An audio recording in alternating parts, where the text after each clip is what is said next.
ले चलते हैं आपको राजस्थान विधानसभा में इस वक्त नेता प्रतिपक्ष गुलाब चंद कटारिया क्या कुछ कह रहे हैं। कोई चिंता की बात नहीं, जो डूबना है प्रदेश को तो डूबेगा। मतलब 10 वर्ष में चाहे मेरा सरकार रही हो चाहे आपकी रही हो, किसी मैं स्वयं शिक्षा मंत्री हूँ, अपराधी होऊंगा, कोई चिंता की बात नहीं। लेकिन आप कम से कम इन 10 सालों से इन जितनी कोचिंग संस्थाएं चल रही है, इनकी जितनी परीक्षाएं हुई है, उनके परीक्षा के रिजल्ट के साथ आप एक टीम लगा करके इनका पोस्टमार्टम करो, तब आपको समझ में आ जाएगा कि ये बीमारी कहाँ से चली है। ये बीमारी इन व्यवसायियों के थ्रू चली है।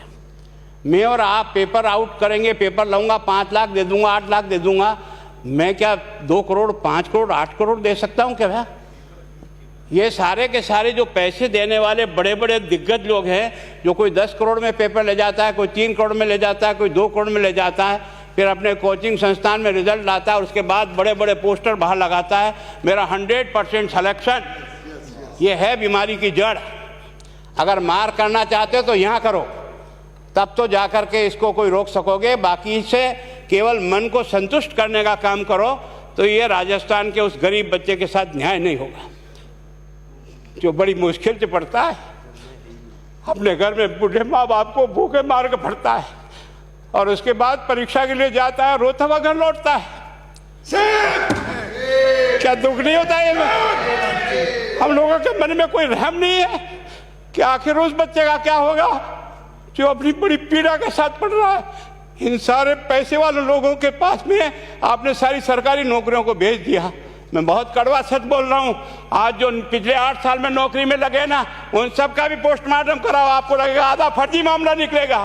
कोई है नहीं, कोई सोचने वाला है इस पर कि आखिर उसके दर्द को कौन जानेगा, है ना। जिस प्रकार से हमने परीक्षा के माध्यम से इन पैसे वाले लोगों को उतार करके सारे के सारे उन गरीबों की आशाओं के ऊपर पानी फेर दिया। रात और दिन पड़ता है, भूखा प्यासा पड़ता है, घर बेच करके पढ़ता है, खेत बेच करके पढ़ता है, लेकिन जब उसका सिलेक्शन नहीं होता तो जहर खा के मरता है। कोई इस पीड़ा को समझने के लिए तैयार नहीं है। और हम इस कानून को ला करके दुनिया को बताना चाह रहे हैं कि हमने इतना बड़ा कानून कर दिया, इस कानून से कुछ भी नहीं होगा। मैं आज आपको कह रहा हूँ,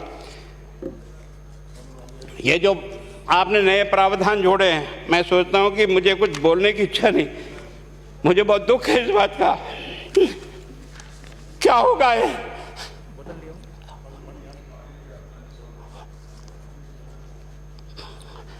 किस तरह की गैंग पालनी है उन्हें? पानी पिला दो, है ना। मैं उस दिन भी पूछा था कि मैंने कहा ये शिक्षा संकुल पे है, जिन लोगों को ड्यूटी पे लगाया, इसको लगाने वाला दोषी कौन है, जिसके कारण से पेपर जो है ना काट करके निकाल दिया।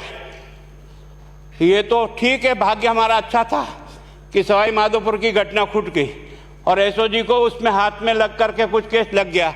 अगर वो केस नहीं लगता तो आज आपकी सारी नौकरी पर इन सब बड़े बड़े दलालों के स्कूल में पढ़ने वाले बच्चे होते और मेरा गरीब का बच्चा अपना घर लौट के जाता। क्या दुर्भाग्य है।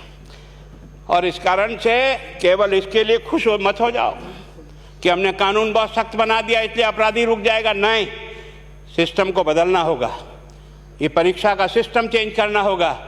मैं सोचता हूँ कि क्या हम इतने अक्लमंद बैठे हैं, क्या इस व्यवस्था को चेंज नहीं कर सकते? क्या एक ही पेपर हर राजस्थान में 20 लाख बच्चों को दिया जाए? क्या इसका कोई ऑल्टरनेट नहीं हो सकता? इसका ऑल्टरनेट सोचना चाहिए कि हम परीक्षा को टुकड़े टुकड़ों में कैसे कर सकते हैं। जिले के अनुसार पेपर नहीं, एक नहीं हम 25 पेपर बना सकते हैं। कौन से सेंटर पर कौन सा पेपर जाएगा कोई तय नहीं करेगा कौन सा जाएगा, और हम जो इच्छा होगी उस सेंटर पे वो पेपर भेजेंगे। और ये जितने भी प्राइवेट कॉलेजों में आपने सेंटर बना रखे उनको बंद करो, इनको तुरंत बंद करिए एक ऑर्डर से। जितने भी सरकारी विद्यालय है और सरकारी नौकर ही एग्जामिनर बनेगा और एग्जामिनेशन करेगा, तब तो आप इसको बचा पाओगे। ताकि आप और मैं कितने भी कानून बदल कर दें, आपका वो जांच करेगा, आपका वो अधिकारी आएगा। आपने कहा भाई सेशन जज के नीचे नियुक्ति नहीं होगी, इसके अलग से कोर्ट होगा, बहुत अच्छी बात है। प्रोविजन जो आपने डाले हैं वो स्वागत योग्य है, स्वागत करता हूँ, पर इन प्रोविजन को लागू तो आप और मैं ही करूँगा, कौन करेगा? जब हम ही ठीक नहीं है तो इन प्रोविजन क्या रोएंगे अंदर बैठे बैठे? जब तक हमारा दिल और दिमाग ठीक नहीं होगा ना, इस बीमारी का इलाज नहीं होगा। हमने शिक्षा के मंदिर को भ्रष्टाचार की भट्टी में जलाकर खाक कर दिया। दुर्भाग्य हमारा, जहां से कोई आशा की किरण दिखती थी उस गरीब को कि चलो मैं अपनी मेहनत से आगे बढ़ जाऊंगा, लेकिन अब वो निराशा में आ गया। उसको लगा कि अब कोई रास्ता नहीं है। और इस कारण से मैं सोचता हूं कि आप जिस भावना से लाया, मैं आपकी भावना की इज्जत करता हूं, लेकिन केवल आपकी भावना इन बेईमानों को नहीं रोक सकेगी। इसको रोकने के लिए हमको सिस्टम को बदल करके और तुरंत उस पर ध्यान करना चाहिए। कानून 302 का बना हुआ है, क्या मर्डर रुक गए? आप भी जान रहे हो, रोज के रोज पोक्सो कोर्ट में आजीवन कारावास हो रहा, क्या व्यभिचार रुक गया है? अपराधी को दंड मिल सकता है, अपराध बंद नहीं हो सकता है। अपराध बंद करने के लिए जो सिस्टम होते हैं उस सिस्टम में चलो। एकमात्र इस देश में भ्रष्टाचार की भट्टी में देश जल रहा था।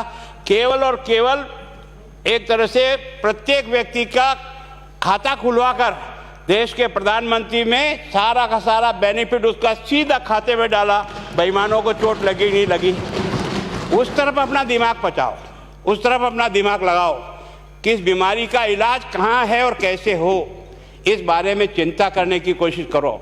मैं कई बार इधर सीकर और इधर गया तो मैं सोचता हूँ कोचिंग संस्थान की बिल्डिंग देंगे ना तो टोपी गिर जाए नीचे से। क्या चीज़ है यार, भगवान ने क्या लक्ष्मी वहीं बरसाई है?